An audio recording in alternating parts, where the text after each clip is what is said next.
Liza Soberano, from famous actress to vlogger. Madami na namang pumuna sa dating kapamilya star na si Liza Soberano na ayon sa mga ito ay tila ang pinapangarap daw umano niyang Hollywood career ay napunta lamang sa pagiging isang vlogger.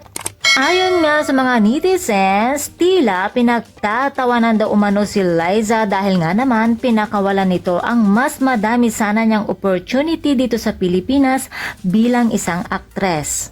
Magpahanggang ngayon ay kwene-question pa rin ang aktres sa pagpili nitong tahakin ang kanyang Hollywood dream na tila hindi naman daw niya ito napagtagumpayan.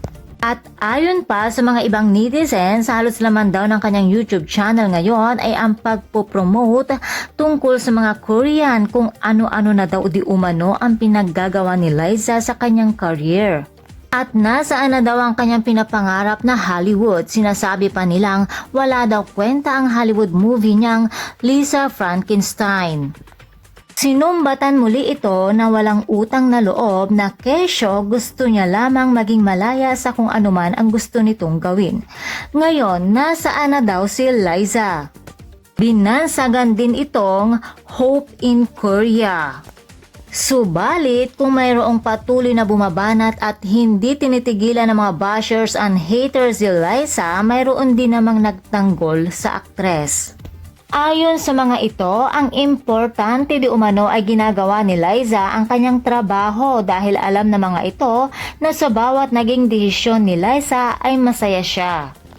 At kontento, suportado naman siya ng kanyang mga fans anuman at saan man mapunta ang karera nito. Mahal daw ni Liza ang ginagawa niya kaya walang sino man ang may karapatan na diktahan siya. Dahil ang totoo daw niyan ay from Los Angeles to Korea ang projects ni Liza.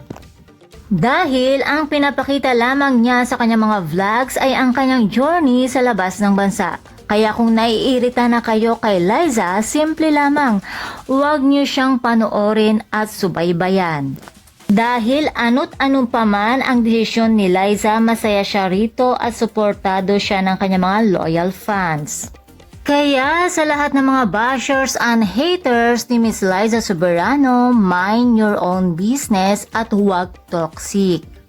Kaya naman, todo-todo ang pasasalamat ni Ms. Liza sa kanyang mga fans na hindi siya iniiwanan mula umpisa hanggang ngayon dahil madami pa itong mga proyektong pinaghahandaan para sa kanyang mga tagahanga. Please don't forget to watch, like, share, and subscribe my channel and click the notification button para ma-notify ka kung meron akong bagong video. Thank you for watching!